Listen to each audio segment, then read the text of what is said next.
Hello, Mark here, trust you're well. Welcome to a legacy recording that was made in 2025 of a Lightroom skills and support session.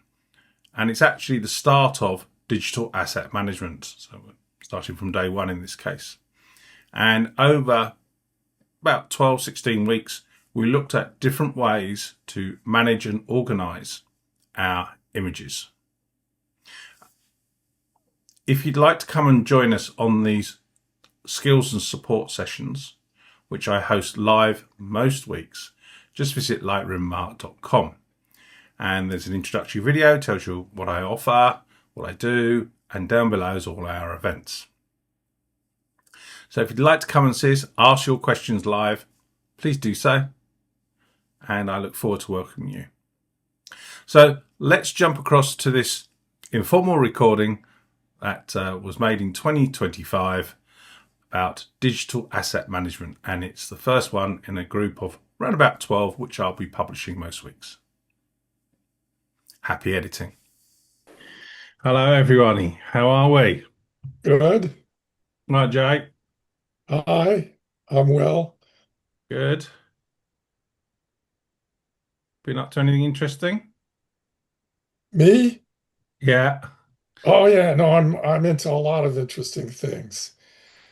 Doing really intensive work in Classic on dealing with old 52-year-old slides that color has gone drifted bad, and I've been really working to bring them back as best I could.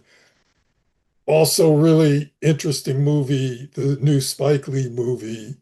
Uh, High to low, highest to lowest. Really an interesting movie, especially if it's kind of based on Kurosawa's 1963 movie called High and Low.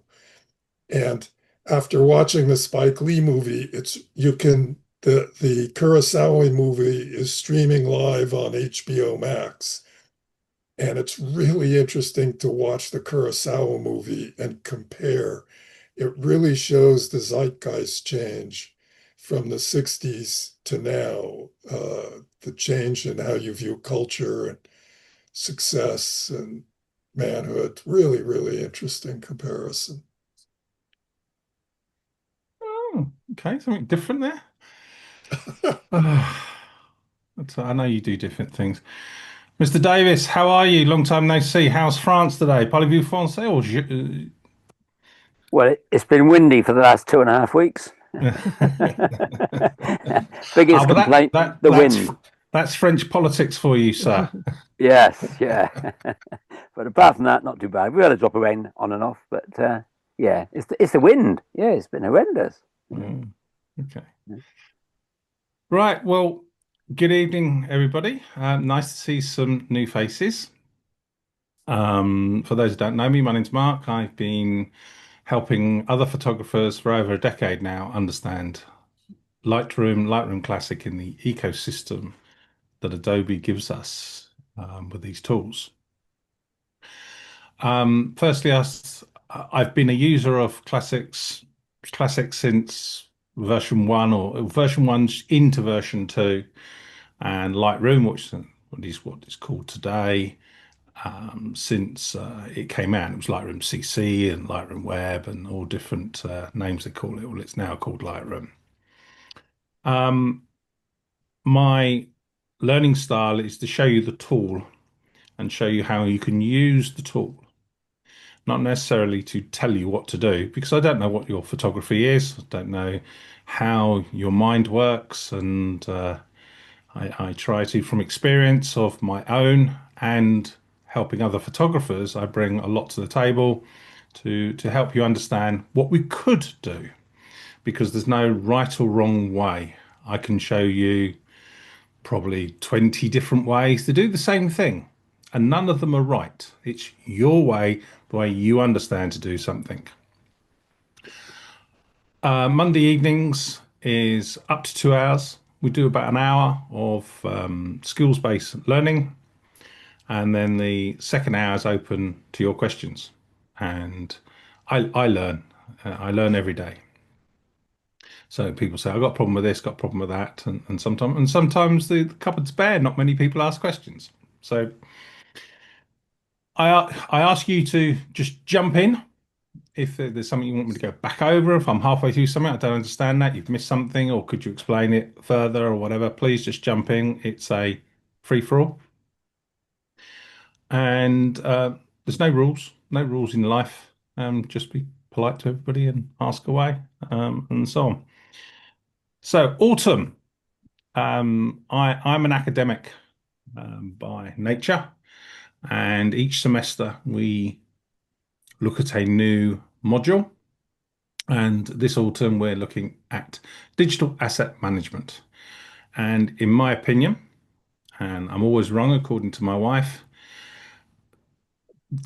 the library module and managing your assets, that's your videos and your images, along with audio files, because Lightroom does support, Classic does support audio files if your camera supports them. So for example, you can record on higher end DSLRs and mirrorless cameras. You can record a memo note to an audio file. So for example, you've got a group of people and you want their names.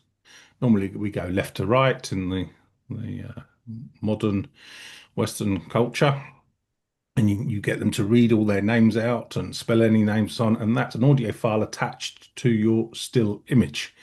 And Lightroom supports that. So it's a full digital asset management system. A comprehensive ecosystem has to be everything to everyone. There will be tools in there that I've got no use for that, or that doesn't interest me. And what I suggest to people is learn or embrace the tool, because you don't know where you're going to be tomorrow, next day, and all of a sudden something may drop into place. And oh my God, I could do it this way. 3 weeks later, you've got another piece to a jigsaw, and 3 weeks later you go, oh my God, I could do all of that in one click, and I didn't realize. But the first part of the jigsaw, I won't say dismiss, but that's not for me. So keep an open mind, because the way I look at most tasks in life is, where do I want to get to? And I try to work a little bit backwards. So if I'm going on a road trip, where am I going? How do I want to get there? What vehicle? What route? Do I want to go via? If I'm shortly going to Malta for 2 weeks, and I'd like to go by train. Do I go ferry across to Caen and then down to Paris by train, or do I go up to London and then down? There's all different ways. So I start with, what's the complicated bit? Well, the complicated bit is actually from Italy, Sicily and Malta, that ferry bit. So I work backwards. That's my end goal. And how do I get there? Do I go via Turin? Do I go via Milan? I can go night sleeper, not night sleeper. And I work backwards. And I do that in a lot of my, where do I want to get to? And sometimes you don't know where you want to get to. Where do I want to stay in Malta? Yeah. So having a slightly flexible, my end goal, allows you to change track. Oh, Lightroom Classic does this. Never knew that.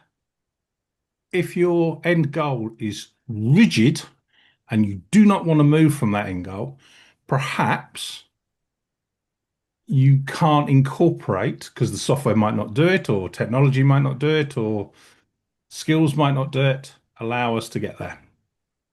So enough of me rabbiting. I have some new tech. I've been busy over the summer recess, been away on trips, and I have new tech. So this is the first time live we have new tech. So I apologize unreservedly. It has been tested again this evening, an hour before we joined it, and still little bugs I'm ironing out, but there we go. So we learn as we go. So anyone got any questions? Mr. Weeks, you normally have questions. You got anything? Not at the moment. Okay, no problem. Is that Claudia? I'll have to put my glasses on, I think. Welcome. Is it Claudia? Hi there. Yes. Hiya, welcome. Hi. How are you? Not too bad, thank you. And you? Good, thank you. Yes, Lightroom Classic is something I want to master. Okay, well, so do Hopefully. I. Yes. There is not one person. Well, there probably is Julianne Kosk, who is the head lady, public-facing lady at Adobe. Follow her on her blog and her YouTube channel, Julianne Kosk. She is the top. She's one of the top ambassadors at Adobe. But she will say she doesn't know it all because engineers are changing the software every time. Mhm. So what the way that she did X a year ago and the way she's always done it, oh, that's changed. Oh, I could do it like this now. And that's what I mean about it, because our photography changes, what we Mm. think changes, how we do things in life change. So yeah. So I learn every day, and I'll give a quick example, which some of you long timers that have been here will know this. I went to an Adobe trainer course, and we were looking at exporting, renaming on export. And most of us said, well, why do we want to do that? We want to preserve our renaming structure in Classic.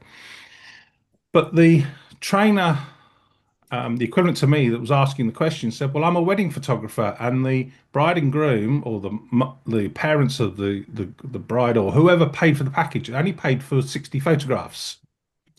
And they didn't want to present the file sequencing number, so the shutter actuation number, for example, because they'll see that they've taken 2,000 photographs. So they wanted to, on export them with the file 1, 2, 3. So they got 60 file names in 60 images.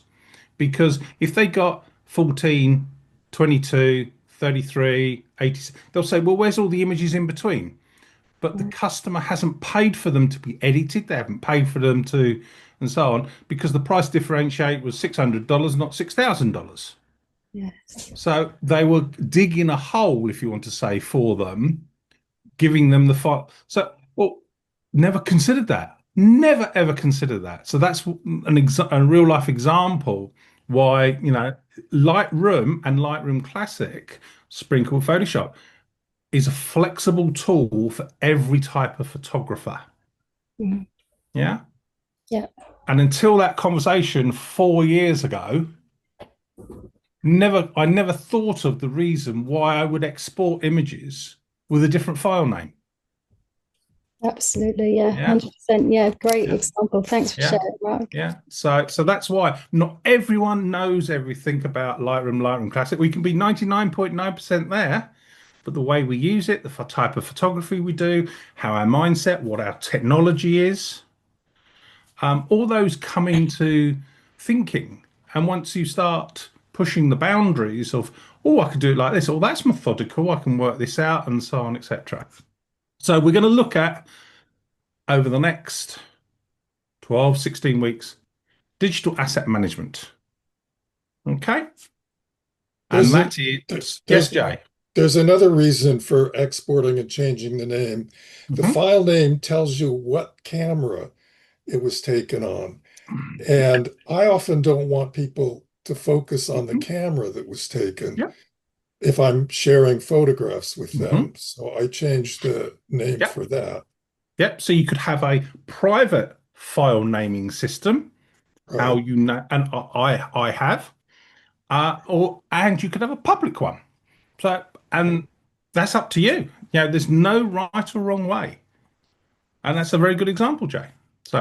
So we're gonna start from scratch, looking at the user interface for the library module. We will dip in over the 12, 16 weeks. We might even run into the new year.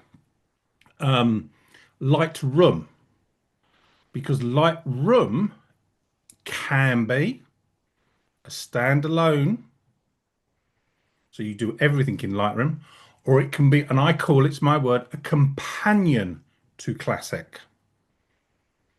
So you can integrate the two pieces of software into your workflow.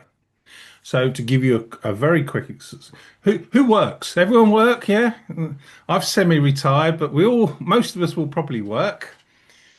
And some of us will commute by train, for example, or perhaps we'll have some downtime at lunch in the office, in a canteen or something like that. You can take all your images from Classic, and I mean all your images, have them on your iPad or on a web browser or a laptop or anything, and you can edit and cull. Cull is picking and rejecting your images away from Classic. And when you get back to the internet, so you could do it via the internet, but different speeds, but you can download it all locally. It will sync all that work you've done away from Classic back into Classic. So, for example, I went to Scotland 2 weeks ago for a week, took a few hundred pictures. I was picking and rejecting them on my iPad. I got back to my office and it all synced. There's all my images. There's all my work. I've done it all. I did it on a small little iPad mini. Okay, so I've done the work already away. And you can edit on the road, and that's on a phone as well as a tablet and a web browser and a laptop if you wish. And it'll all integrate back into Classic for you. So you're not doing the work twice. Have to be methodical, but that's a part of the ecosystem of digital asset management, DAM. Okay, we manage it and we don't have to do anything. In my opinion, we have to think globally about what we're doing if you want to go down that infrastructure. Let's have a look. So, top right-hand corner, these are our module pickers. Okay, so we're going to library, develop, but we're going to stick on the library, and you can hide them. So I've got in December on a Wednesday night, I've got the difference between web and cloud. Half hour, show you the difference between the two, because they are two different applications, shall we say. But you can hide these. So if you go right click by the side of library or anywhere around this line, you can turn off. So if you never print, you can turn off the print module. Never do a slideshow, turn off the slideshow module. So we're going to be in the library module. We have two panels, left-hand side and right-hand side. Left-hand side, we'll start here. We have at the top, which is what we call an identity plate. And if we click on the identity plate, it will tell us our status of things that are happening. Address lookup. I will show you how that works. But basically, if you have GPS enabled, all your smartphones and so on have GPS. If you've turned it on or its default is turned on, so you haven't turned it off, Classic will look up the address, so the town, the county, and the country, and apply that to the metadata. So if we come over on the right-hand side, and if we go to metadata, EXIF, and we've got GPS here, and it will populate longitude, latitude, and show me the address. So, and that will do it automatically. Okay. Face detection, we'll look at that. How we can apply a keyword, a face keyword. Now, I'll be specific about that. A face keyword is different to a keyword because it's the area of the face, not the photograph. So let's see if we can pick one. So we're going to go, oops, hide that. Okay. So these are all faces within photographs. So if we look at this top one, two, three, four, five faces, and if I double click on the image, That's the photograph of the 5 people in that photograph. And the face is tagged very much like Facebook does it. Okay. So if you have these people already face ID'd, not image keyworded, face ID keyworded, Classic will start using the face detection associating it. And you can see this image here. See if I can make it a little bit bigger for you. It's got a number 2 on it. There's 2 images that it's found, 2 on this one, 2 on this one, 2 on this one, that have this, it's identified the same face in. So it groups them together. And this is the status of it doing it. You can turn it off because it is very memory hungry. You can turn it off while you're doing things, and when you walk away from Lightroom, it will apply those keywords or face keywords to the faces when you're not doing something. Underneath that, XMP, that is a sidecar file. It's an additional file that is associated with an image and will keep your data associated to that image. So have you got an audio file attached to it? Is there a part of a GPS or GPX data attached to it? And it saves it as a XMP file, and you'll see those files sometimes in the Finder, and it will, this is it, it's processing them. So if you go select all, which is Command or Control A for select all, and then Command S, it will say save the metadata. Now, if I press continue, and I'm just doing it to all of them to just quickly show you, it will start saving all the data for each image into a sidecar file. Very important if you're going to dual edit in different applications. So if you do, let's say, some base edits in a particular file, and you take it off to Silver Effects or into Lightroom itself, it reads that XMP file to apply the edits and other metadata that you've already done. Anyone, any questions about that? No? Please shout out if I'm going too fast or I haven't explained something. I talk about food a lot when we look at developing and so on. So navigation is a small window of the file that you're on, and we have fit. So we have to the right of it, we have some zoom levels. So we have fit, so it fits the image left and right, as in left and right. Or we have fill, and it's top and bottom, so it zooms in a little bit. So fit and fill. We have 100%. These are stock images I have a license to use. And we have a variable zoom. We can click on the drop down, so that takes us in and out. And if we have on the toolbar at the bottom zoom, which we can turn on, so let's turn on color ratings. I will show you when we get there how to do all this. But we turn on zoom, there we go.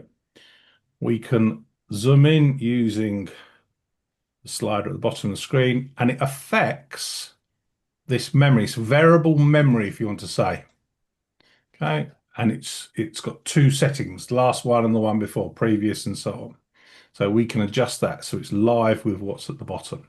Okay, the navigation window is the only window you can't turn off. It's always there. Okay, so I'm right clicking on my mouse, and I've got no commands to do anything there. If I go to the next panel, which is the catalog panel, I can go right click, just like on the module picker, and I can select panels that I want. Okay, so we've got catalog. What is catalog? That's an insight into what is in your catalog and what you've just done. And I always used to turn it off until I saw a new line in here.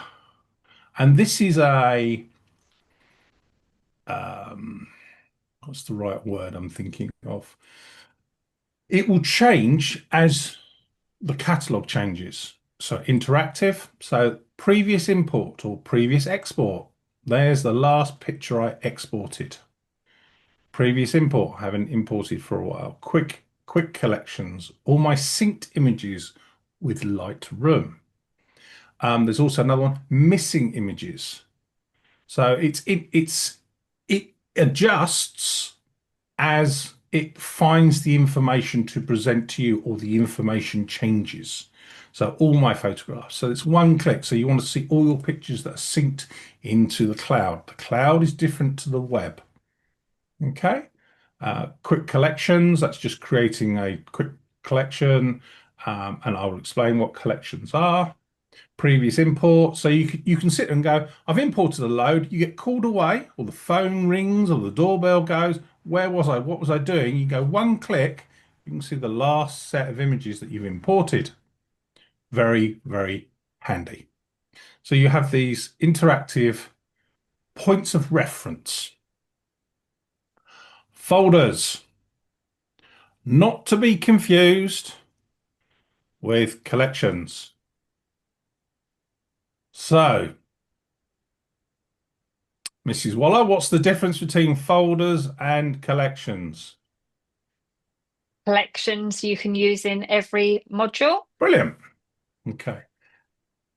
Folders, I describe to people, this is where your negative, in your film days, in your shoebox, underneath your bed or in your attic, that is where your negative is. Okay. So it's where your digital file is. So there's an old image of mine, right click, show in Finder.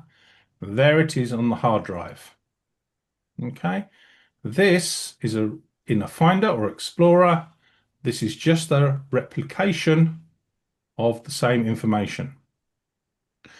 My advice to you, strong advice, is never do anything outside of Classic. If you want to move this folder to a new drive or a new location, do it in Classic. And I'll give you an example. That is like refiling something in a folder or put it in a different drawer, but you haven't told the index. So let's say you've got a folder of training notes that you've written, one of those ring binder folders, and page 47 is all about HR. And you say, oh, now I'm going to move that to page 55. But you haven't updated the index or the contents to say that's now page 55. So if I moved this folder here over to this column here, so if I drag that and drop that there, Classic, because I haven't done it in Classic, wouldn't know where it is, and I would have a load of missing pictures. But I can quite easily just drag that and drop that there. I can do everything in the operating system. I can do it in Classic. Okay, so what is within the folder structure? Well, what's in the folder structure is your drives and all your folders and your files. And it is not for me to tell you how you file them, but I strongly advise you put them into a date system, because we can remember we are grown up, embedded with Monday to Friday, go to work, 9 to 5. We are birthdays, Christmas, Easter, and so on. We went. When did we go to Italy? We went to Italy, March 2012. Yeah, we are, as a society, date and time structured. Okay, so why reinvent the wheel? Does it matter that I took this picture here with a mobile phone, or I took this picture here, which is well underexposed deliberately for the clouds, with a DSLR? Does it matter? In my opinion, it doesn't, because it's all about the image. Does it matter that this is a stock image? Not really. It's all about the photograph and where I'm going to print it and so on. So where you file it is immaterial until you get to digital asset management. So I suggest that you file your images, and I see other people file them into narratives, which is fine if that's the way your mind works. But in my opinion, that's what for collections are for, and I will show you in coming weeks why we do that. But we put all our images into date and time order because we can remember that I went to Bristol on this day and I shot all those photographs in Bristol. Okay, then I can take them, put them in collections, share them. I can do whatever I want with them. But did I take them with an iPhone? Did I take them with a camera? Whatever. It's immaterial. But they're all together because the narrative is roughly the same. I went on a photo walk in Bristol. Okay, so if I expand these, and I'll expand the folder that I'm on, you can see they're all in dates. Okay. Excuse me. Okay, now in my work catalog, I will have folders in there, 03. So this is 2024 03. And for this training catalog, I'm just going to drag, can move all those images. And I've now put them, what images I took in March 2023. And they're all up, broken down into months and dates and months. And this on import is all done automatically. You don't have to worry about a thing about this. When we go through the import dialog next week or the week after, Classic will do this automatically for you. Okay, so you have all your images there, and that's all your images across multiple devices. So if you've got a DSLR and a mirrorless and a mobile phone, you went on a photography event, you can import them all into one place, and Lightroom will treat them all the same and put them in that one place for you. And I can show you quite easily how to find if you're just looking for your mobile phone pictures on a particular day, how you can do that. It's no problem at all. But the important thing, as Joan said, folders only appear in the library module. Okay, so if you wanted to create a collection, a group of images together and take them to the develop module and batch edit, or perhaps you wanted to create a book or a slideshow or prints or web page or something, folders do not appear in that module. That is where collections come involved. Okay, and we can search, there's a search bar for, and we're looking for the folder name. So 2021, there's all the folders with 2021 in the name of the folder. Okay, so if you knew you went to Italy in 2021, you could just type that. If you knew it was June 2021, depending on how you do your date system, you can type 2021-06, June. There's the folders. Found them instantly. Okay. Anyone in questions about that so far? Gone awfully quiet. I can see you all, but you've gone awfully quiet. Anyone, any questions? That I think that side of it's quite the easy part of Lightroom. So Yeah, no questions on that. totally. So just understanding, yeah. And this is I don't assume anything in life.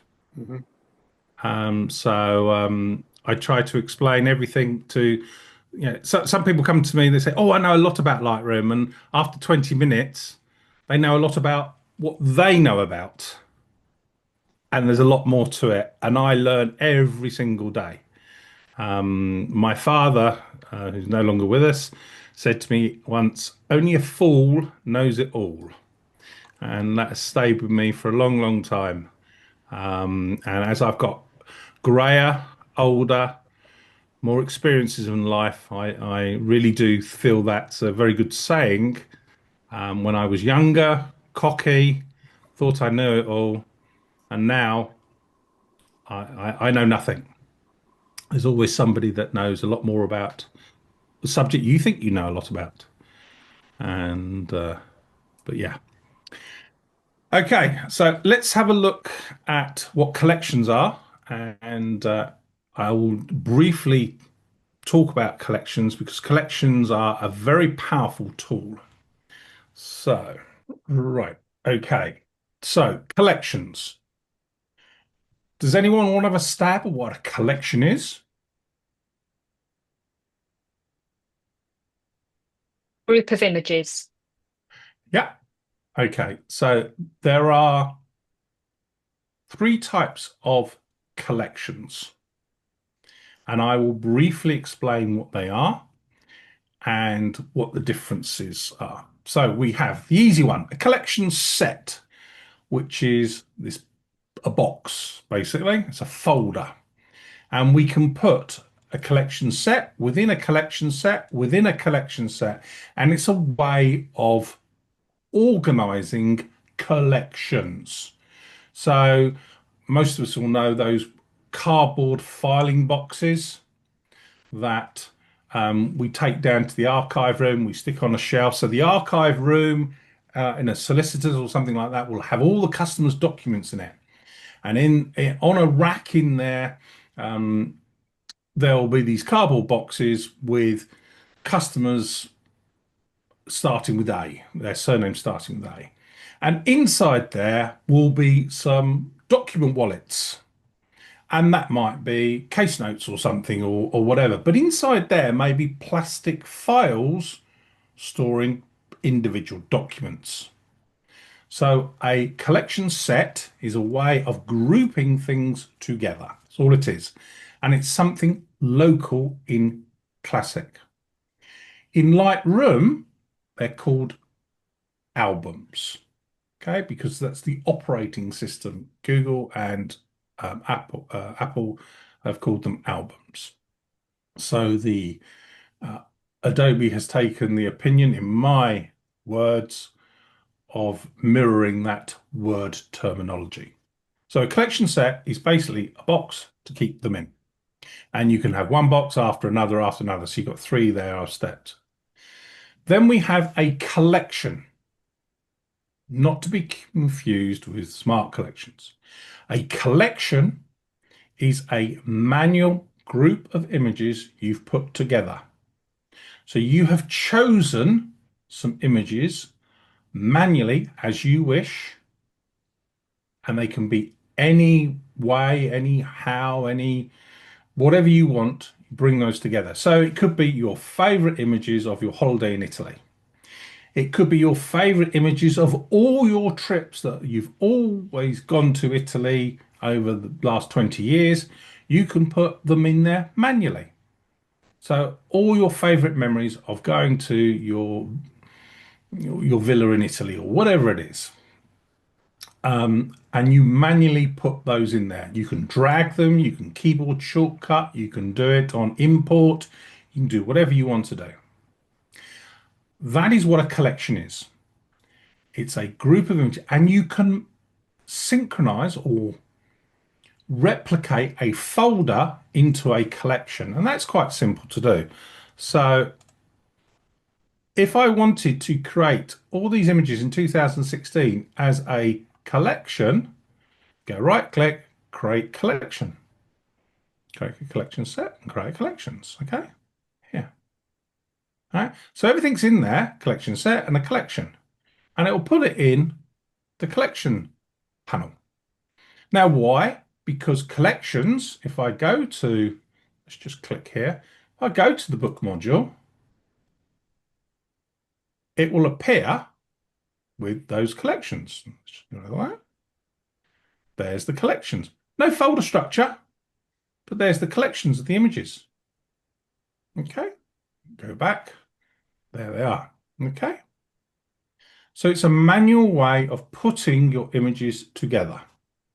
So I can drag an image in, I can import an image in, I can press the letter B, which is what they call a target collection. I choose this collection here and go right click, set as target collection, and a little plus will appear. There we go, a little plus there. Okay, and what I actually just did is I hovered my mouse. You'll find as you go round the screen, you'll find there's places that the mouse will change. And if you click and drag, you can make panels bigger and smaller. And it's a ratio, it's an aspect ratio to your screen real estate size. Okay, so some people, I've got a 5K monitor here. Some people on a laptop will have smaller panels because it's a relationship to the size of your screen. But you can see here, we've got a little plus, and that's in our target collection. Anytime I click the word letter B on the keyboard, it'll add an image to a collection, and that can be from another collection. So if I go here, let's just take this image here because it's not a blue tick. Press B, it says added to the collection. There it is in the collection. I press B again. When the image is active, it takes it out of there. I could also use the paint can, change the paint can to target collection, and spray on images. Okay, so I'll go back there and click on the image itself. Click there, click there. I'm actually clicking on the image, not on the cell, and it puts them in. Click it. Okay, puts them on there. All right. Put the paint can back on the dock. There we go. Okay. So that's collections, and we will spend a lot of time on collections because they're really, really powerful. Now, the last collection is a smart collection. And a smart collection, the way I describe it, is a question. So I'm just going to pump up the smart collection window. I'll press plus. There are keyboard shortcuts. You can go under File and find it. And now we're going to ask Classic a question. So let's go 20 images taken 2020 to 2024. That's the title of my collection, or smart collection. And I'm going to say, and this is just an example, date captured is in a range. Okay, so from the 1st of January, and this is just an example, to the 31 days in December, isn't there? Yep. Yeah. So Classic is going to look at, I've called it a title, images taken 2020 to 2024. Capture date is in a date range of the 1st of January 2020 to the 31st of December 2024. And we press create, and there we go. 1,422 images in this catalog. Classic found them all. I use the date question because it's easy for people to understand. But we can, I just double click on the collection. There are hundreds. And if you've got plugins, plugins are third-party applications within Classic, this list will go longer. In my work catalog, it's about double the length of that. But we can search on title, caption, alternative text, extended description, keywords, who the creator was, IPTC data. We can actually search for cameras, serial numbers. When I was a commercial photographer, I always had 2 cameras of the same. So I had 2D, I'm a Nikon photographer for my sins. I had 2 Nikon D3Ss. I had 2 Nikon D5s. I had 2 Nikon D850s. And sometimes I would want to, for whatever reason, perhaps the camera was, if I was doing sports, might have been in a particular place on a remote, on a trigger. So when I pressed the shutter on my main camera, it would also take pictures on the other camera wirelessly. Well, I want to find those images that were taken on that camera. So I would search by the serial number. I can search by lenses, by focal length, by shutter speed, by aperture. So if I was looking, oh, I went to take some photographs of a deer rutting and I'm looking for a shallow depth of field. So I'm going to look at f4 or lower. So I put that in there. And I would then search for those images. So I could put that in there. I could add an extra line by pressing the plus and go other metadata. And where was I? I was on camera, source camera, aperture is f4. Okay, so I'm changing that to f4. So in that date range, there's all the images, 56 images that were taken at f4. Okay, that is what a smart collection does. You ask it questions, it gives you back answers. And I can filter this even further. So I can come up to my library filter at the top and I can click on metadata and I can say, right, what was this date? So this is the column date. I can change the column if I wish. So date, October, there's ones I took in October, 2021, 2022, 2023. I can drill down. I can, remember I said about putting your mouse in the hot spot, so, or sweet spot, so drag this down. I can change the second, drop down to anything I want. So let's find aperture, there it is. And I can now drill down to if f4 or did I search on a range? What was the focal length? What was the lens I used? Yeah, what camera did I use? So I change that to camera. Change that to camera. There you go. So Nikon Z5. Look at all the dates. Z5, Z7 II, focal lengths, and so on. So a collection is about, smart collection is about asking questions. So let's move on. Published services. Published services is basically exporting your images to a third-party service. So that could be Flickr, that could be to Adobe Stock, that could be an FTP client, file transfer protocol, when you put it up onto a server. That could be to your own WordPress website. And there are third-party plugins. So if we go to Plugin Manager, which is under File, there will be a list of plugins here, and you would set it up. CopyTrack is one where you can upload a 2000 pixel image at 72 dots per inch to their services, and they back search all your images that are with them to see if somebody's using it on a website that you haven't given permission from, and then they go off and try and get some money out of them. So that's what published services are for. Okay. Let's come across to the right-hand panel. So, Oh, one question on yes, publish. Can you group them like a collection? when you say group them, what within a published service? Yes, for Yeah. instance, I have like for my trip to Italy, I've got maybe 5 collections, Yeah. and they all have a different title. Yeah. So I'd like to keep them together in the published services. Yeah. So published services, basically, in layman's terms, public services is a group of collections, like I've just opened up the Flickr panel.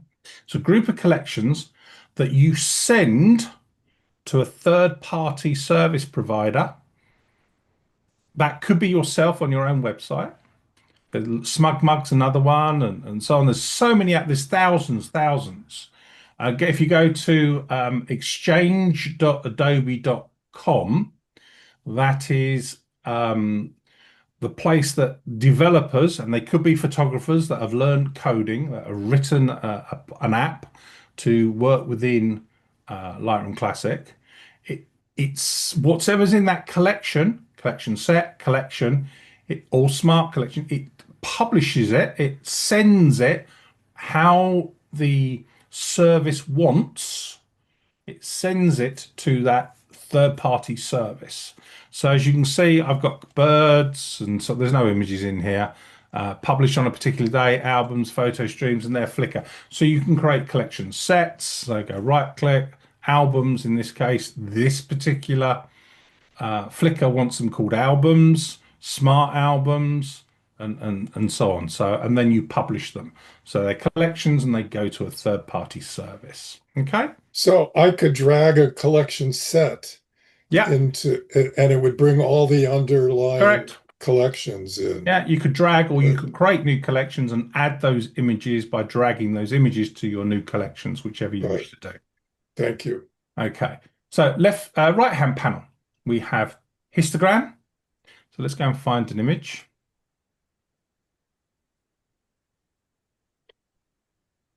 Okay, this image here. Okay.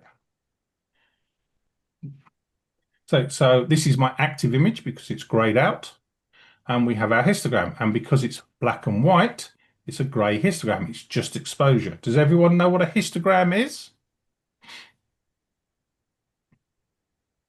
Anyone don't know what a histogram is?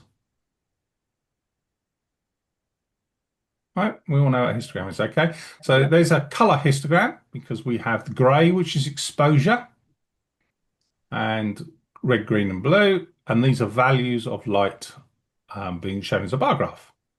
We have the ISO it's used, we have shutter speed, f-stop, and so on, and focal length.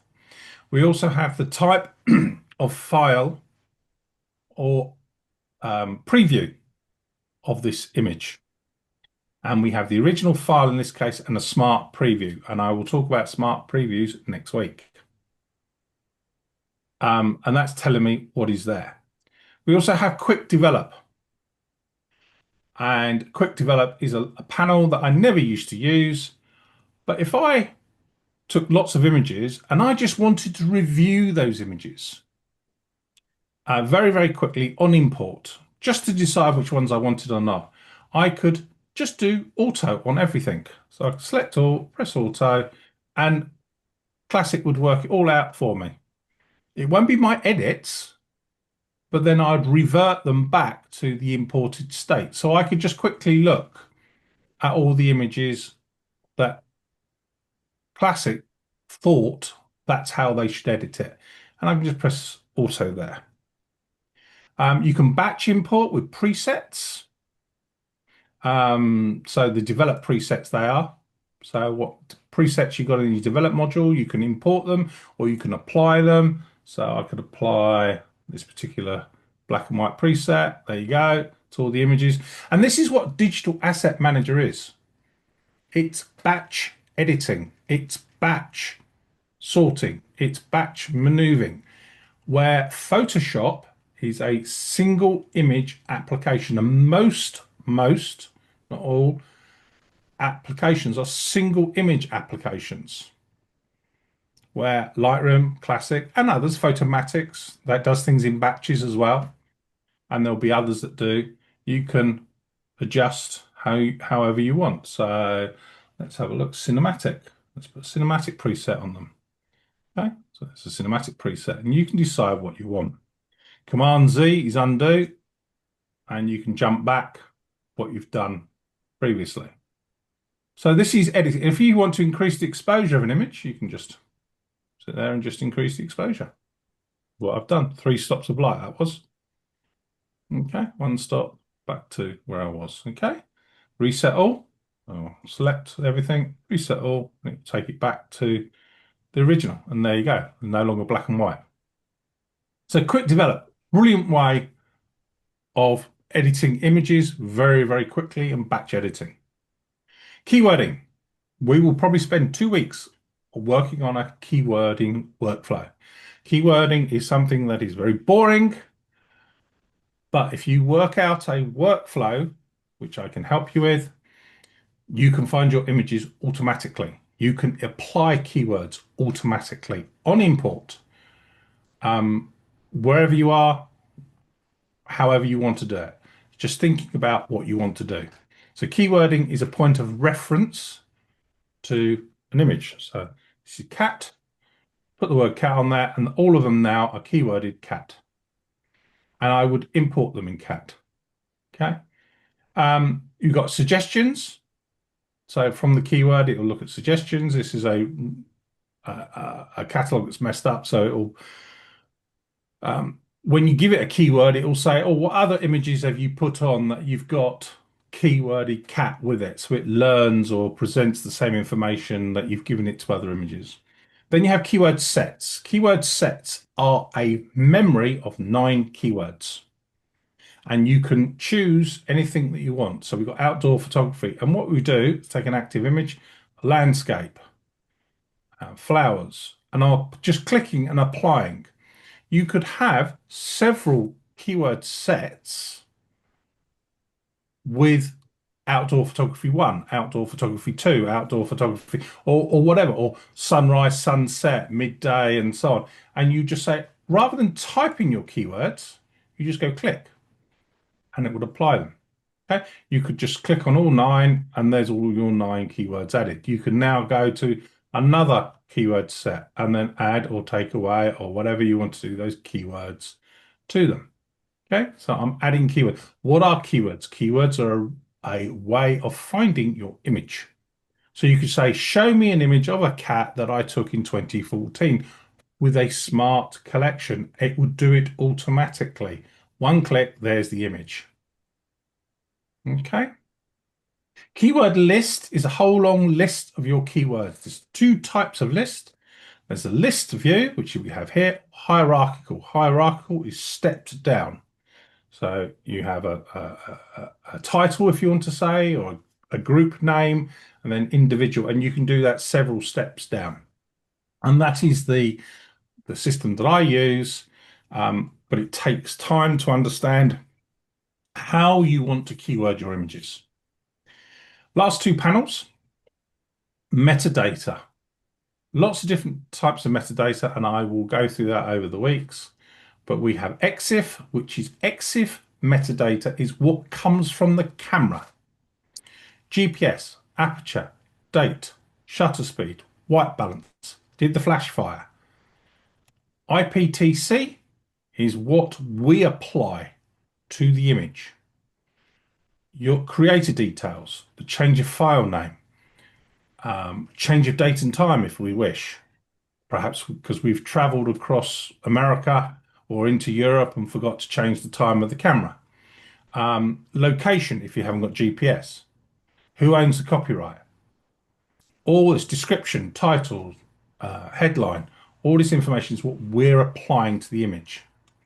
Okay, and the reason why we do that here is Digital Asset Manager. When we share, export, put our images on Facebook, all that data can be taken across, or some of that data can be taken across. Okay.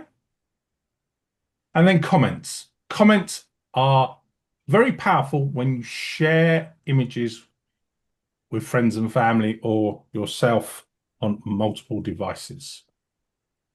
Okay. That's the library user interface. A lot to take on.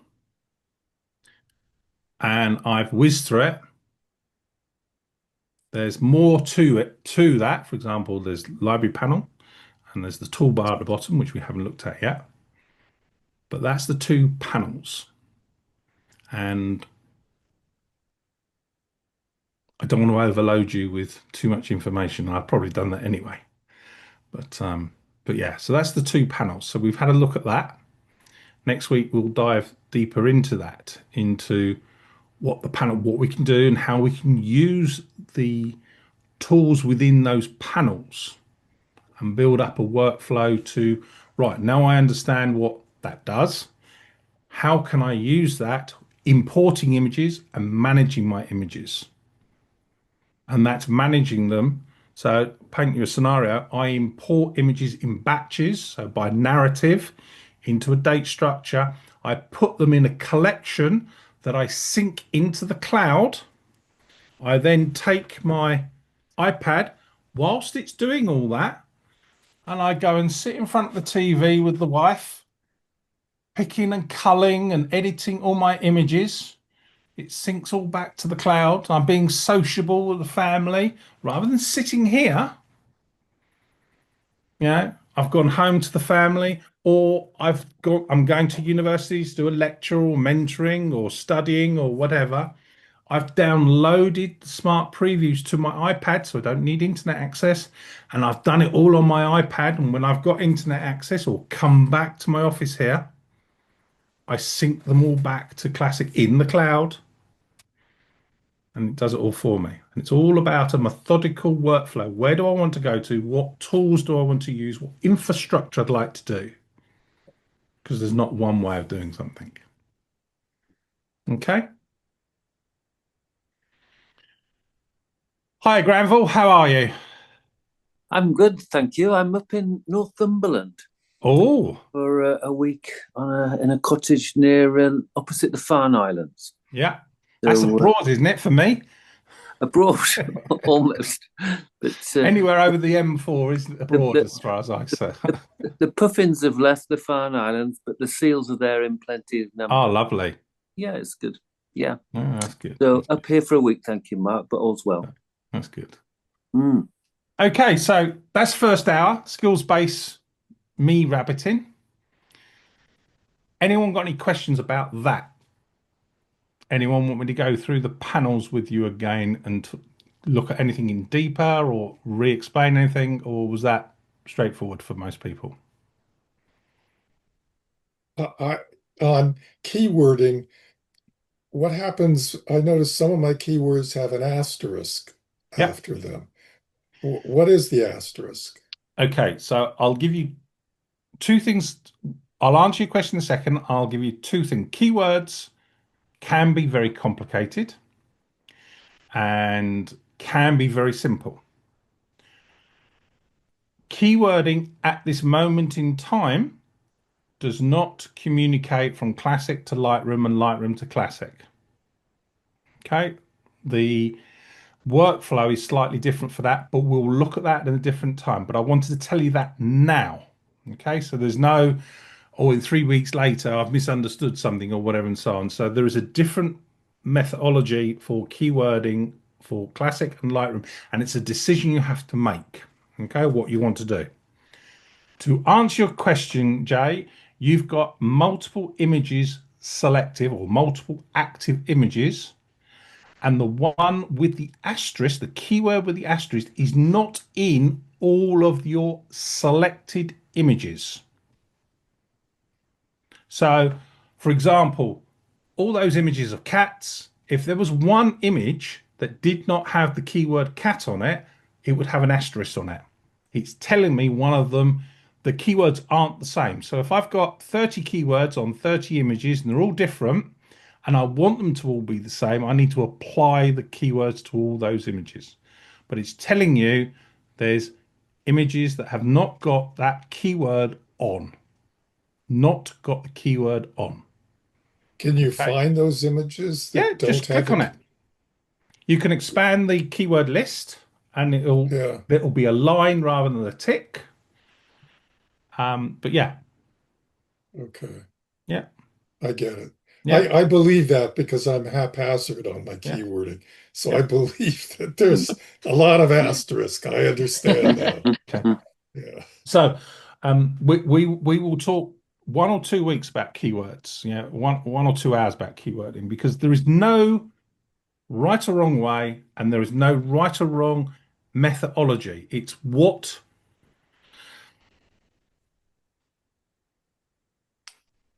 my thinking is. I don't want to tell you because I want it to be natural, everything to be natural. Oh, I think like that. We think Monday to Friday, 9 to 5, because that's what society tells us to go to work as a statement. But there are people that work shift patterns. There are people that work early in the morning. There are people that only work at weekends. There are people and so on and so on. There are people, I've got friends that work at Heathrow Airport that work 12 hours on, 12 hours off, 4 days on, 4 days off. And each 4 days, their shift moves on 4 hours. So they start Monday at 9 a.m. They work till 9 p.m. They do 4 days, have 4 days off, and then they go in at 1 p.m. for 12 hours for 4 days. Then they have 4 days off. And then they go in at 5 p.m. for 4 days for 12 hours and so on. Well, that's not Monday and Friday 9 to 5. But what's right or wrong?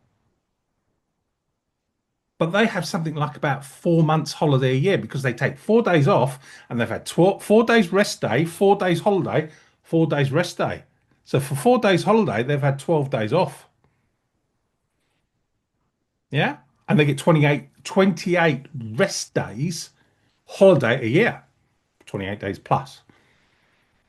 But so they don't. They get, hang on, four, so they get 12-day breaks.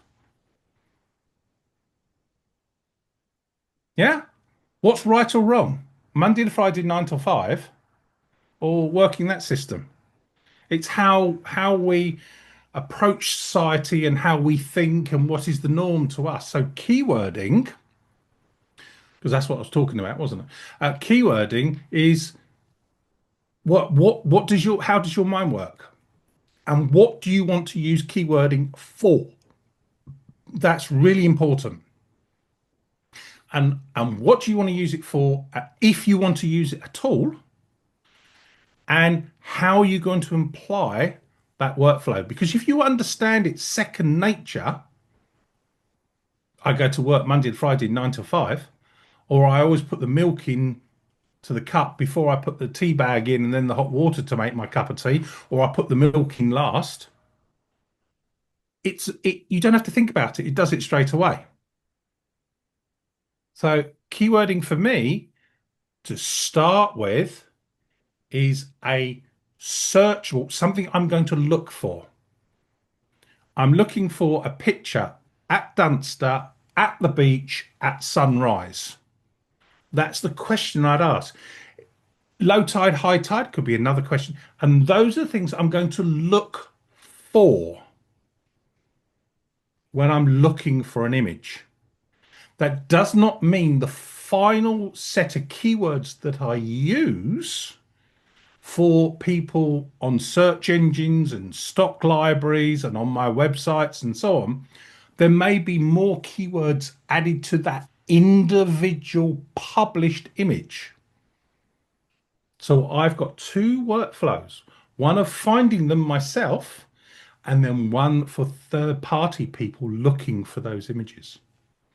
And it's understanding how, if you want to use keywords, why you want to use them, and when do you apply them. Because you could sit there for the rest of your life applying keywords just to your images.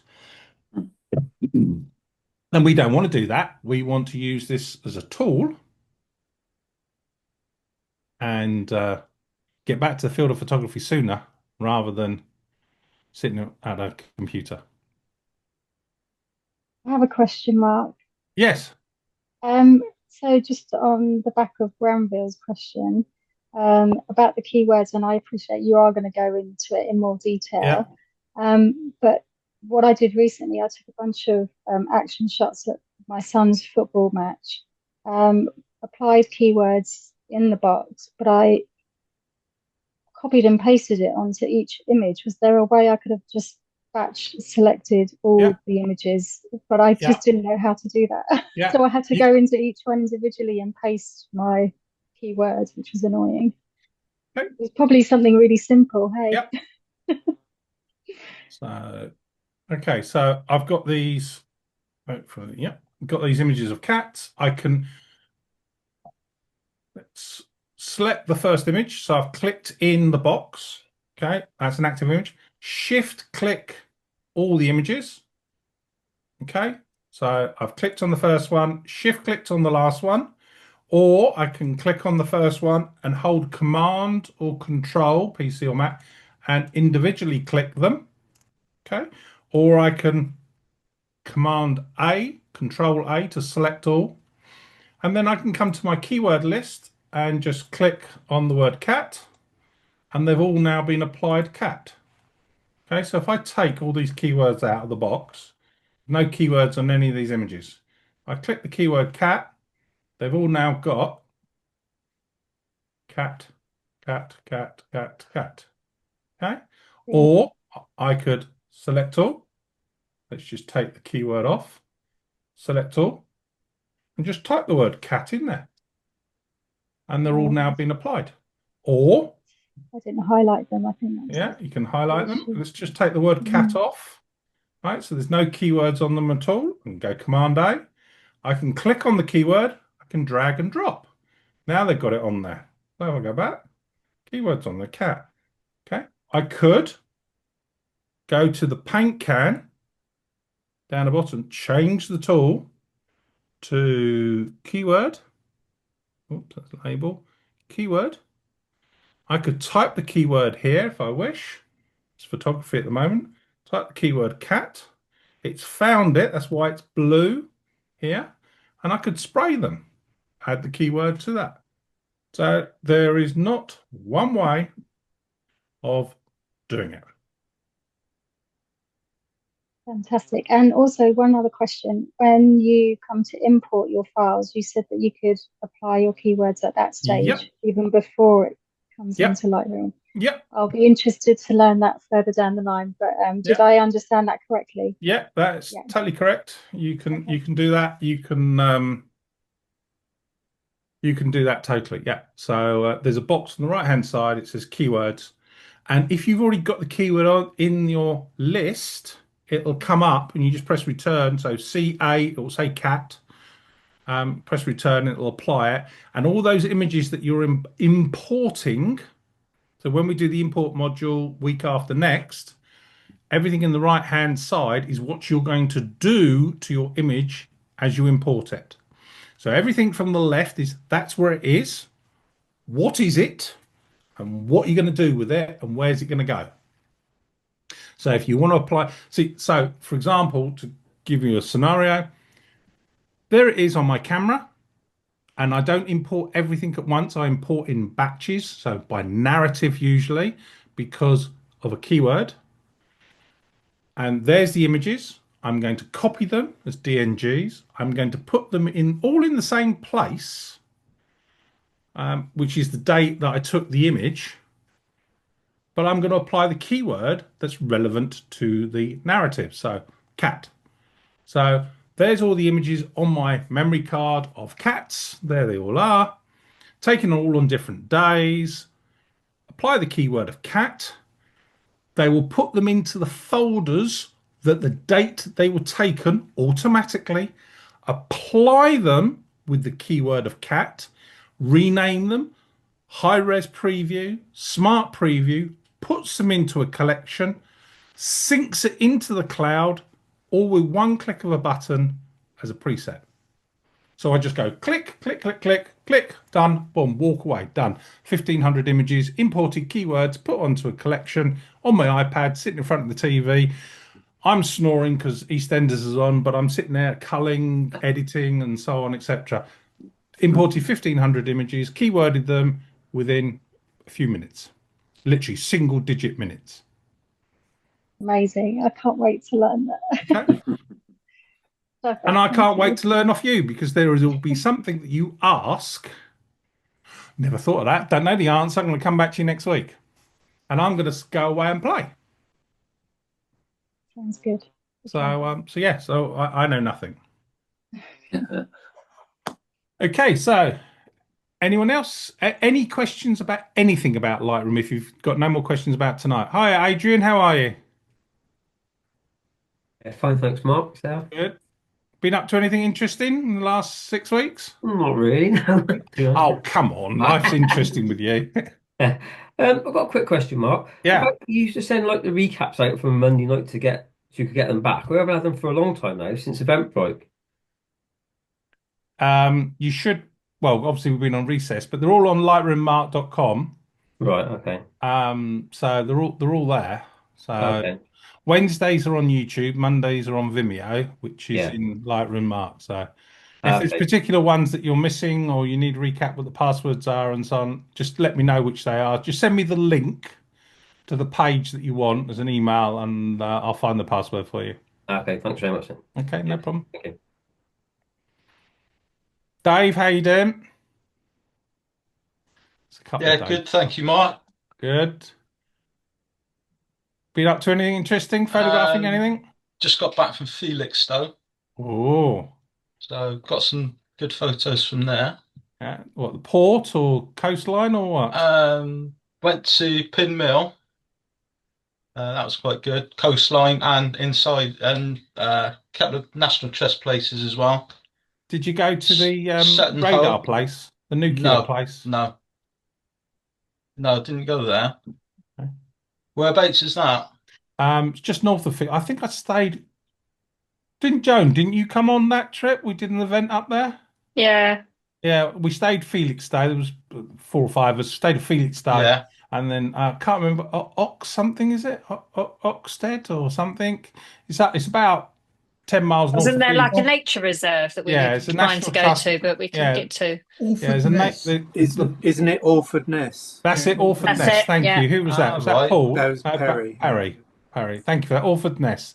Yeah, Yeah. I wanted to go. I'm very interested in the landscape and how humans change the landscape. So neutralia, effect theory, and so on. So that's the type of photography I do. And I wanted to go and have a look at the early warning nuclear stuff there and things like that, and radio masks and so on. So we had a walk along the beach, didn't we? And some castles there from English heritage castles and so on along like our Portsmouth there, a defence, Yeah. like massive, great pillbox type things. They're massive. Yeah, they could hold 200 people type of thing, but on the beach and so on. So yeah, Orford Ness. Thank you, Perry. Yeah. The castle's in Orford, which is on the mainland. Yeah. And Yeah, Orford English Ness heritage. is Yeah, the that's right. the Yeah. island. Yeah. Yeah, it's on a mount, isn't it? Yeah, Yeah. went there. Yeah. But yeah. So, David, got any questions then? No. No. Okay. Okay. No problem. Anyone else need any help with Classic? I've got a question, Mark. Yes, Paul. First time here, and I'm a novice at Lightroom. All my photos are on my home server. Right. How does that affect Lightroom Classic and Lightroom? Okay, so depending on your configuration of your server, there is in preferences, there is the network administration. So if you have any network config and so on, when is this in a NAS, network attached storage? Yeah. Right, okay. So depending on your cabling, is it Cat 5, Cat 6? I'm not asking, just saying Cat 5, Cat 6, Cat 7, etc. It's about speed of transmission of the data. And the thing that we'll look at a workflow for you when we get to smart previews and previews. The only time your computer will look at the raw file is when you're in the develop module. Okay, and that's when it will affect you is the speed of your connection cable length, Wireless. patch panel, all that type of thing, and so on. How quick when you press D for develop, it takes time to render the image. All the other times you look at your image, you're looking at a preview. The preview is by the side of your catalog, usually. So if that's local, and that can be local and an attached direct attached storage rather than NAS, network attached storage. It can be on a local drive because I'm now Thunderbolt 5, which is 2000 megabits per second. And I have everything on a Thunderbolt 5 4 terabyte SSD, which is faster, it is actually. It's faster than the app. I run Apple. I've got a Mac Mini, and the speed to the Thunderbolt drive is faster than the internal drive. Stephen Schlau. Because of the speed of the SSD that Apple uses. So, getting to your point, it's about the speed of access. So, in library module, you can run smart previews and high-res previews or one-to-one previews, and it'll be virtually instantaneous or to the speed of your processor and RAM. Yeah. The thing that may take time, depending on your network configuration and your physical hardware that you have is when you go to the develop module and it renders on your screen. Because when you make an adjustment, when you do anything in Classic is non-destructive. Okay, does everyone know what I mean by that? Yeah. Yeah. Until you export an image, you're not doing anything to your images. It's in the catalog. When you run Lightroom, it writes it into an XMP file or into the header of the file. But in Classic, when you adjust the exposure, open up shadows, do a mask, it's writing it into the catalog. So if your catalog is local, then it's the speed of your local drive, etc., and so on. The thing that will take time in relationship is how fast your hardware is for your network. So that's my opinion. That help, Paul? Yeah, thanks. Okay. So there are things we'll look at next week. Previews. So there are smart previews and one-to-one previews and standard previews, and you can do all that all on import. And I'll explain what all that is in how you can have a workflow that you are managing your images and your previews very quickly, and the downsides and the positives for it. Okay. Mr. Weeks, you're quiet this evening. Yes, good refresher. Yeah. Yeah. Anything you want to ask? No, as I say, a very good refresher. Very interesting. Yeah. All right, mate. Raymond, I think you were waving your fingers at me. Most people do two fingers in that direction, but Mark, you didn't mention backup of a catalog. Yeah, we will look at setting up next week, but I'll answer your question back up. Okay, Yeah. just what I've come across from time to time is that if I go back in and try to if I've done a backup and I go to bring that catalog back in again, it'll ask me about updating. Mm-hmm. It gets me all confused because sometimes the catalog won't come back in again. Okay. And I get firing all around the place to try and get it back in.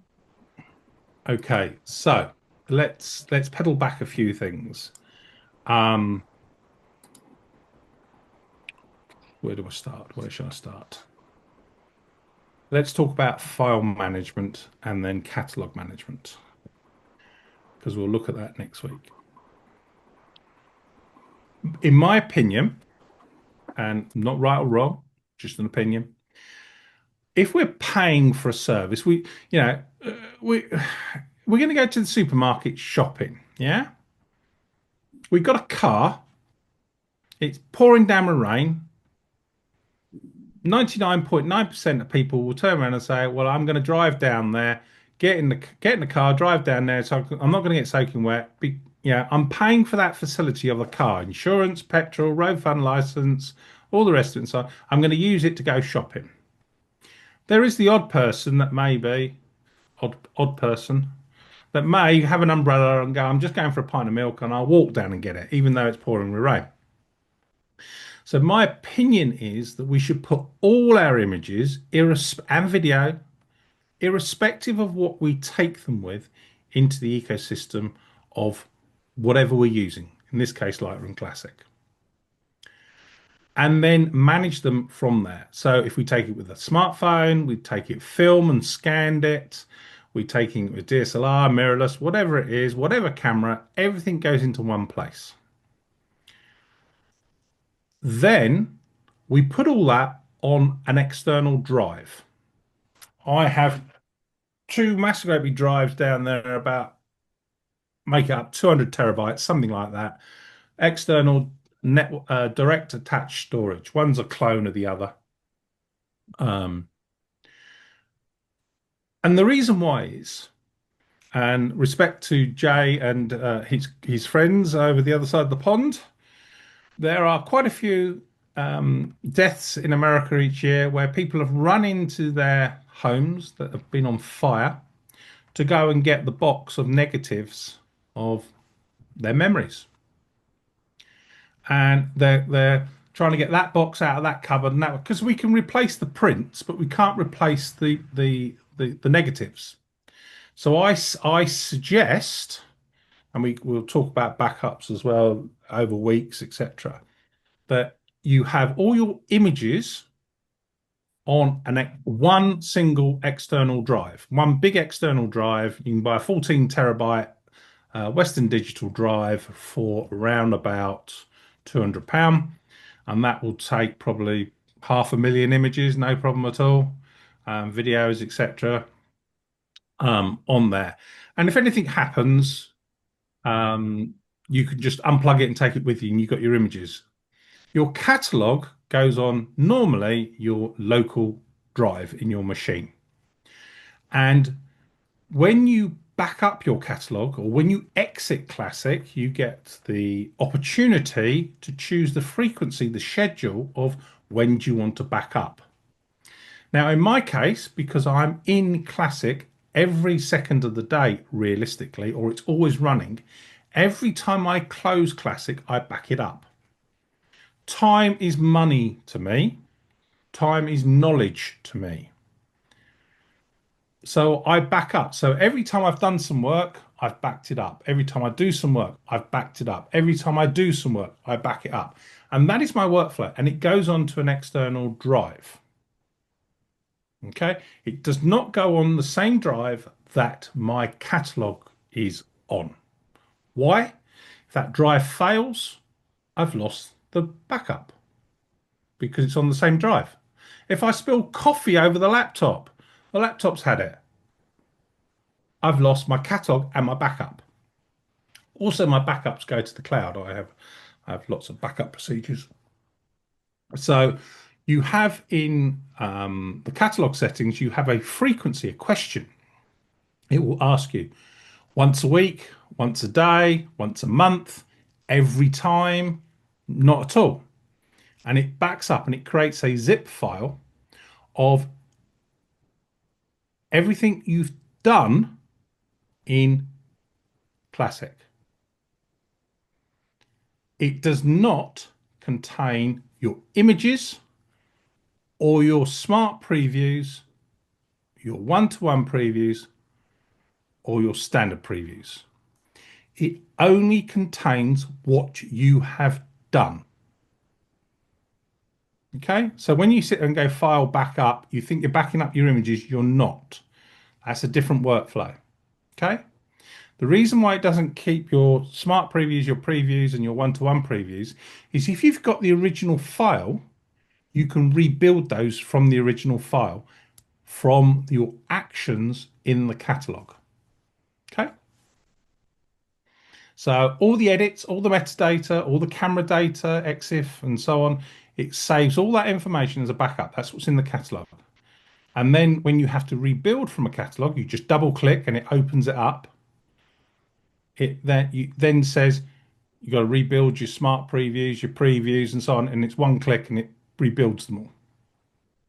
So over the years, the workflow, Adobe has quite recently actually streamlined the workflow. You can now manage your backups within Classic. You can delete old ones where historically you've had to go off to wherever you put them and remove them. You couldn't rename backups. You can rename backups now. When Adobe brought out a new version of Classic, so we went from Classic version 11 to version 12, it had to make a new catalog. So you would have Lightroom catalog, whatever the name of the catalogs, V13-1, V13-2, V13. Won't do that now. It will make a backup. It will go through everything. It will reapply all the setting changes that Adobe have asked it to do, and you'll be using the same catalog, but it's backed it up beforehand. Okay, so there is millions of permutations and answers.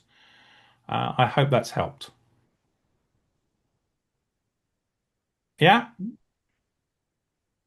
but we can go through that on another evening of backup. We'll back up and so on in a couple of weeks' time. Right. Well, I've got a Claire, but that's definitely not a Claire. Hi there, Mark. It's Andrew. Hi, Andrew. Nice to meet you. Using my wife's computer. Oh. But yeah, very love, really good stuff. And I've been a Lightroom user for quite a few years. I was forced to, I suppose, go to Lightroom after using Aperture, which I really loved. Yeah. Yeah, sort of, got a reasonable grip, but all self-learned, and it's really good to try and learn the product in a structured way. Yep. So yeah, thank you for everything. That's right. Yeah, welcome. Yeah. So Monday is an hour of a methodical skill-based training over a extended period of time, and then we have that's the first hour, and then we'll have the second hour is this Q&A questions, and is there something you want me to go back over tonight, or is there something you've got a problem with? We can do screen sharing, etc., and so on.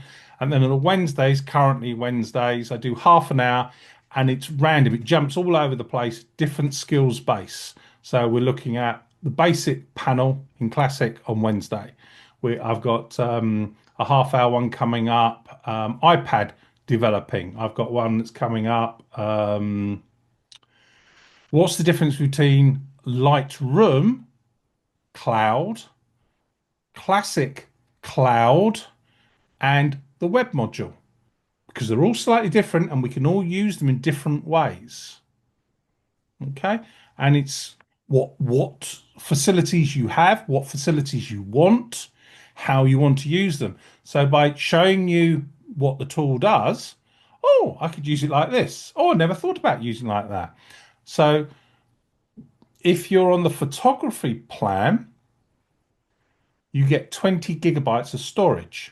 If you're on the Creative Cloud plan, you get 100 gigabytes of storage. If you're a newer user to Lightroom and Lightroom Classic, you get 1 terabyte of storage, but you don't get Photoshop. You should pay extra for it. But I could show you a way that if you've got 20 gigabytes of storage, you could put 5 million images in the cloud, and you can have access to all those images and make a 10 by 8 print from them and edit them and share them with anyone, anywhere in the world, even your computer being turned off. Okay. And that's the cloud. And you can make them public or keep them private for yourself, or semi-public, password protect. So I don't know if you know, but you can invite people to look at your images by username and password. They have to have the free account of Lightroom, which is basically a viewing. It's a looking at rather than editing version. And you can send them a collection of images. It's an album in Lightroom. Your photographs or your family holiday, and they can see them, but they're private. They're behind a password, email address and password. And you can share them on their iPad. They can put comments on them. They can like them and so on. But it's a private relationship rather than sticking them on Facebook and everyone seeing them. Okay, thanks. Lots to learn. I learn every day. I learn every day. I stand over there and make the toast, and the wife says to me, "I want to get there," so I go and stand over there tomorrow and do the toast. I want to go over there now, so I just don't bother making toast anymore. I'm always in the way. I try to learn. Oh, there we go. No, looking forward to more. Okay, no problem. Russell, hello. He's in the corner there. You got a question, Sorry Russell? about that. No, I don't. I don't really know enough about it. So for me, it's less organization than just the basics. I have a pretty good understanding of composition, photo taking. I've got a DSLR and Yeah.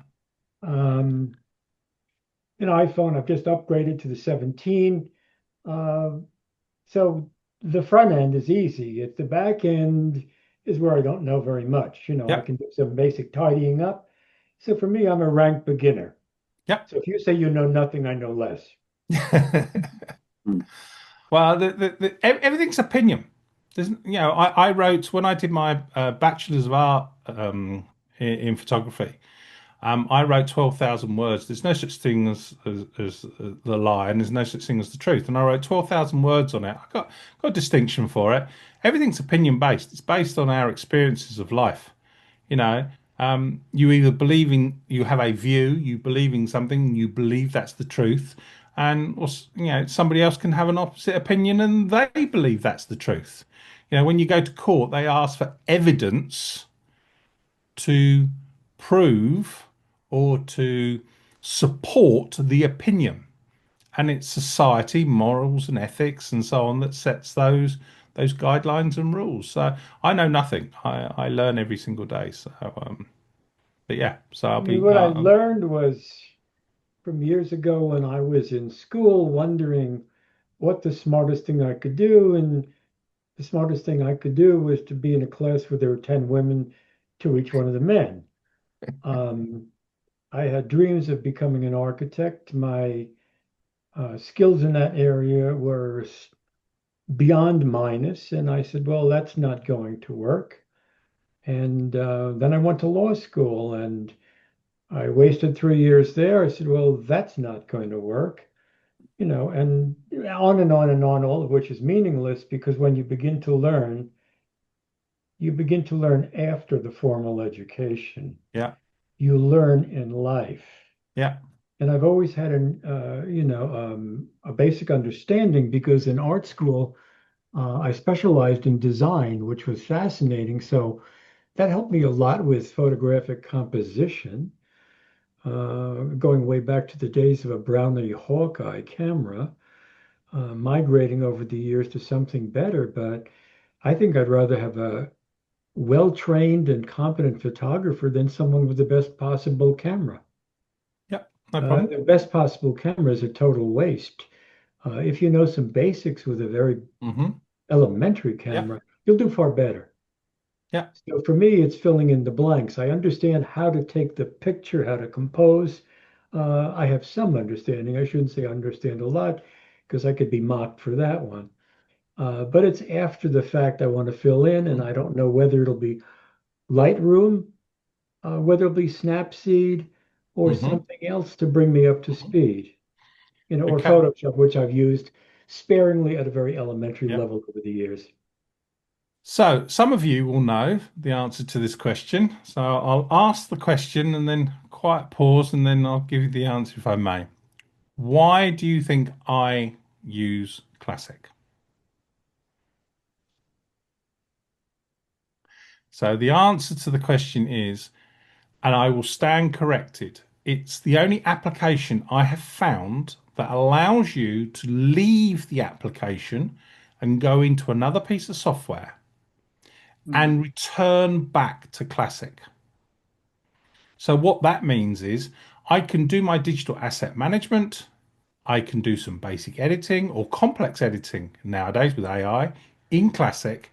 But if it's a particular style that I want, for example, Snapseed, as Russell's just said, or Silver Effects, or perhaps Photomatics, which is HDR and so on, I can, or On One, or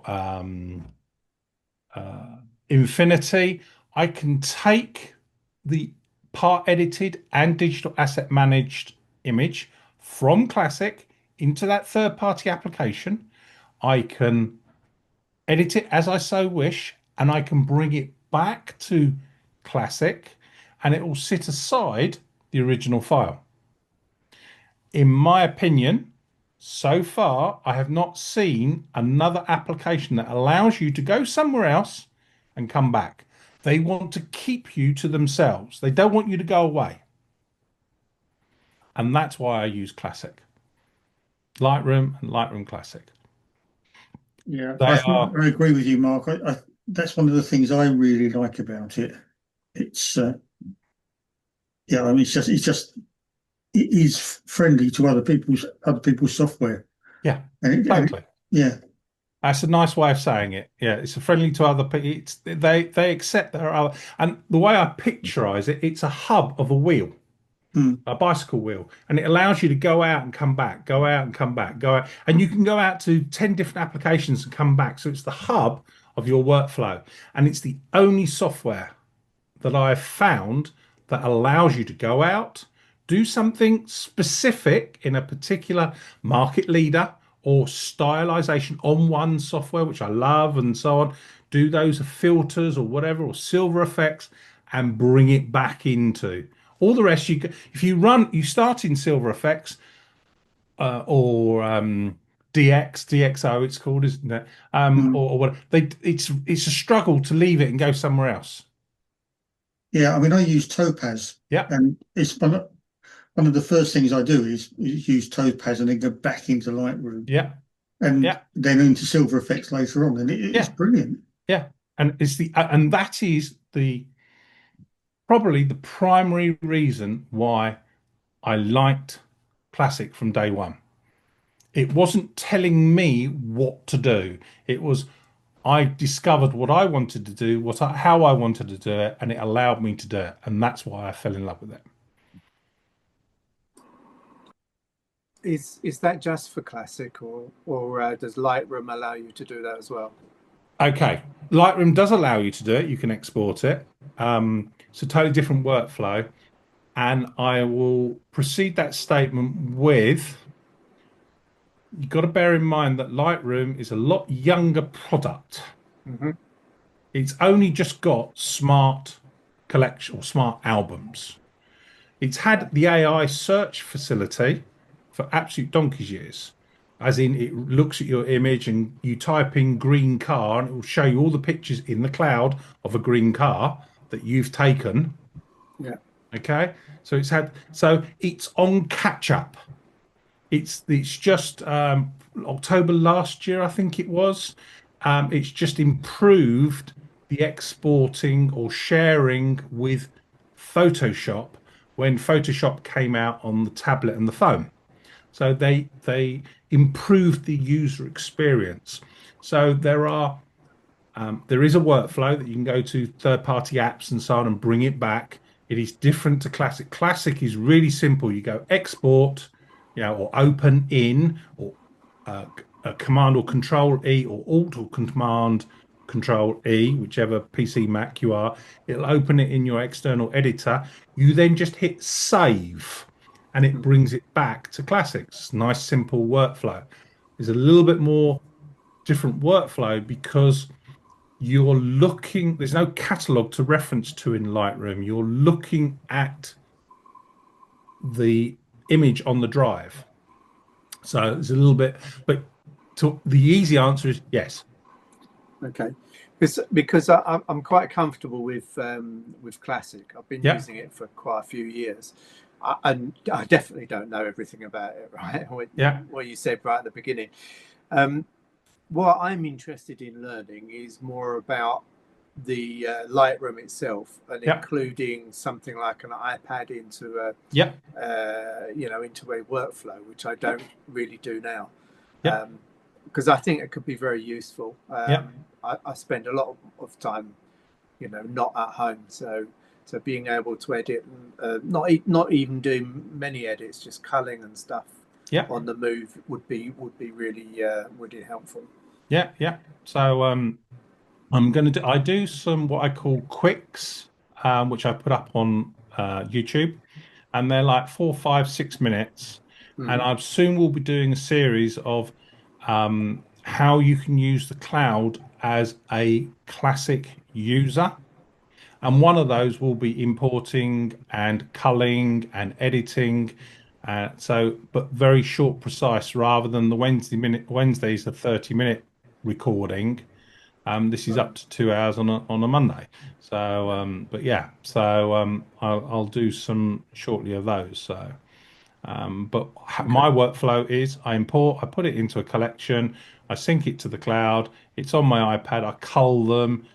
I then go back to Classic. I delete the files that I don't want. Normally a week or so later, I then use the library filter bar to filter my picked ones and so on. So within the collection, I then edit them, and I can edit them in Classic, which will then sync to Lightroom, or I can edit them in Lightroom, which will sync back to Classic. And then when I finish with that project, I will then unsync it from the cloud. Yeah, sure. Yeah. So, but yeah, so yes, so Okay. I have that methodology of Lightroom to me is a companion to do a task or series of tasks. It's not necessarily my digital asset manager. Okay. Yeah, that's sitting here and controlling it here with my 300,000 images in it. Yeah. Okay, thank you. Anyone else? Gary, you got a question at all? You need help with anything? Not really. No, I'm just sitting here thinking that I've got several hard drives full of images that basically I now need to resort into collections. And Okay, so but that's the problem, I think, with a lot of people. You start using the software, and a while back, and you just find your own way, and you suddenly realise that there's a much better way of doing it, and you think, "Oh God, how am I going to actually undo everything I've done?"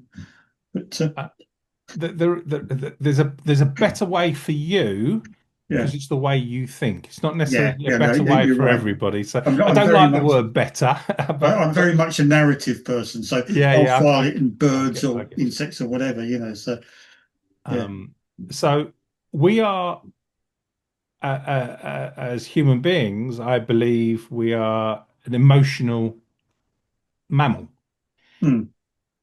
I'm a grumpy grey-haired git that hasn't got a lot of emotions, but I'm still emotionally attached to me images. And it took me quite a few years to start deleting stuff. And I'm sitting there going, how many more hard drives have I got to buy? And how many more of this I've got to buy? And how many more I've got to, I've got to find some more money for a new this and new that and so on, etc. So now, you've got this, you've gone photographing this bird flying across, or this puffin or whatever for Granville, so, well, that one's okay. That one's okay. Oh, that one's the best one, and that one's even better.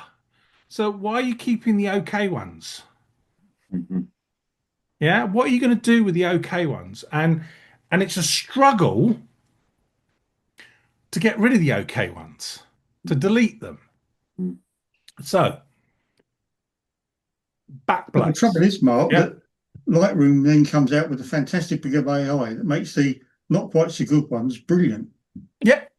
So, but then your better ones are so the bird flapping its wings, which there's no right or wrong answer. However, I'll give you a solution. We should all be backing up everything, and there is a service called Backblaze. It's £5-6. There's all different deals. Look at Black Friday. I think I bought a 3-year deal, 150 quid a few years ago, and I'm waiting for it to come back round again.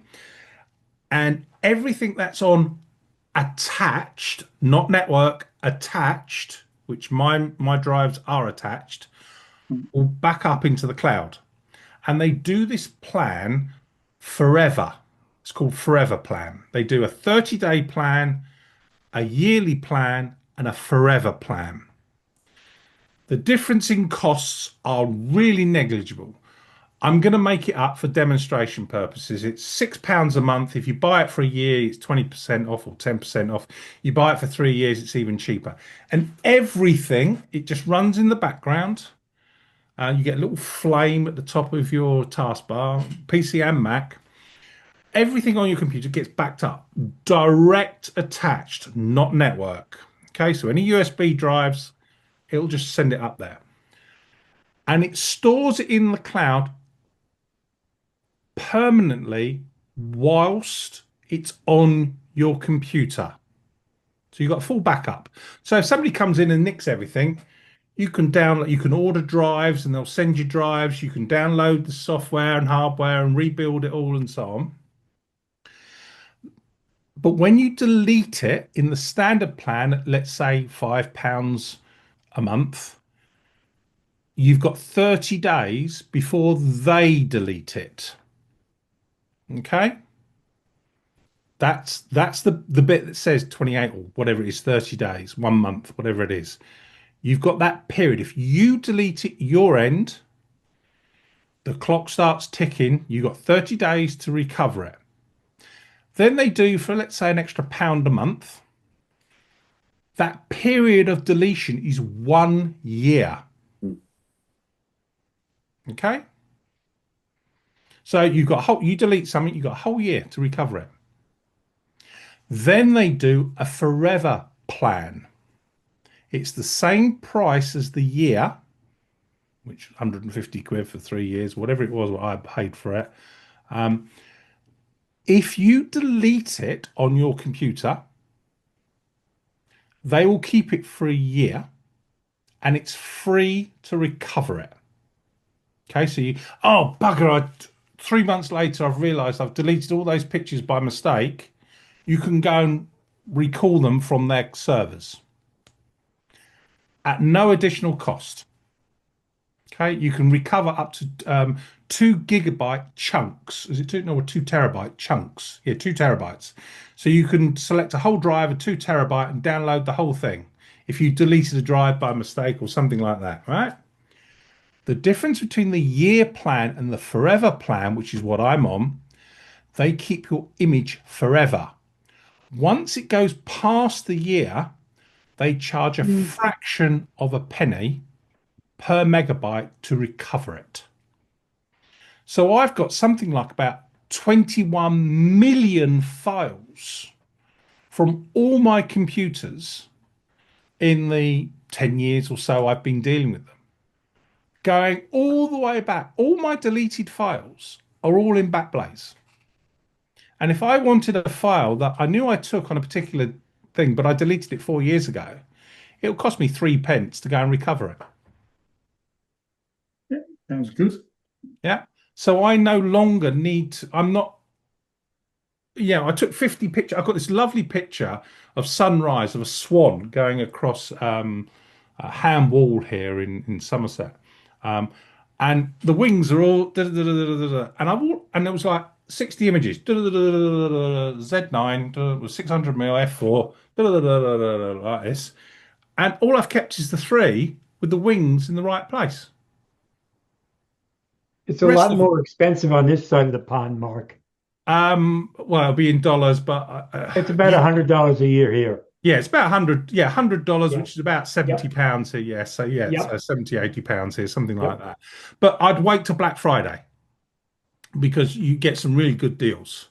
But it's called Backblaze. Downside: it will take a long time to upload all your stuff to their servers because of your internet speed. Now, somebody was here, came and visited me, and I've got a 1 gigabit connection. So my upload was 100 meg and they've got like 30,000 images on their external drive. And it did it in the morning because I've got a fast upload speed. Backblaze does not throttle you back. Throttle you back is sitting on the hose pipe and stopping the water coming out. Backblaze does not do that.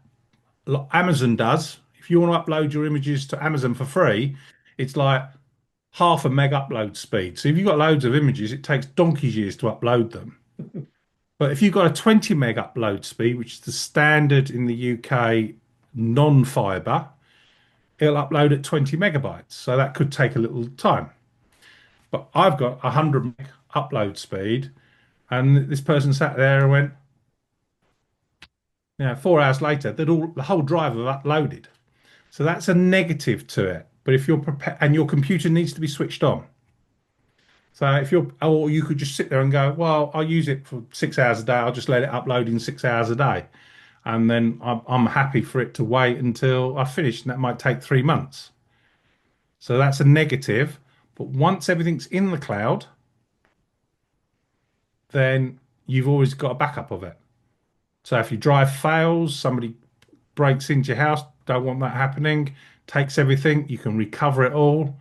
If there's a fire, you can recover it all. You've got flood damage, you can recover it all for very little money. It's all your memories. So, I've got down here an OWC 8 bay.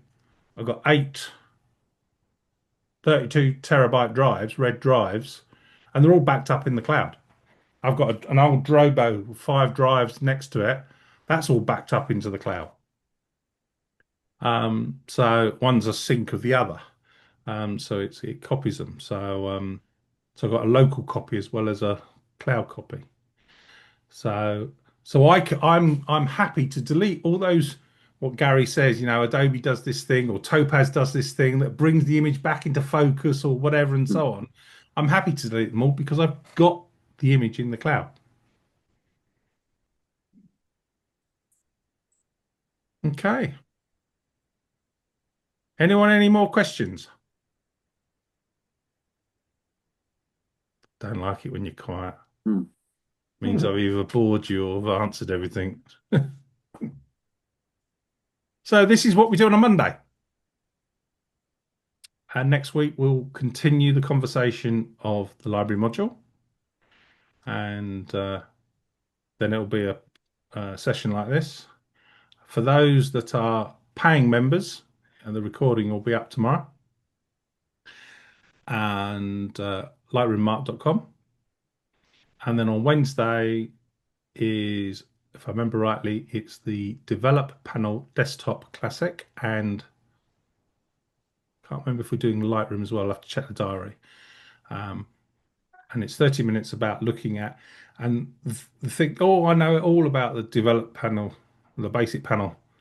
Well, I wish I did, because there's modifying keys. And the modifying keys are absolutely powerful. You press Shift or Alt or Control and so on when you move the sliders, and it does something totally different. And I can't remember them all. And I use it every day. So hold the Control or the Command key, move the black and white point, and it does this and that and so on, etc. So, but yeah, so it's making you aware of the modifying keys. That's really, really powerful. How to set your black and white point and why we set our black and white point and things like that and so on. So just showing you what it is. And that's what's on Wednesday, 7 o'clock for half an hour. And then that, if you can't make it, the recording will be on YouTube. Normally they'll say later. Anyone, any more questions before we call it a day? Thank you. No? No? Well, lovely to see everybody. Thank you, Mark. Thank you. Thank you, Mark. Yeah, you're welcome. And you. hopefully see you Wednesday or next Monday or both or neither. Or, well, I hope I see you again. Thank you. Okay. Take care, everybody. Thanks. Have a safe, enjoyable Bye. week. Happy photography. Bye. Bye. Bye.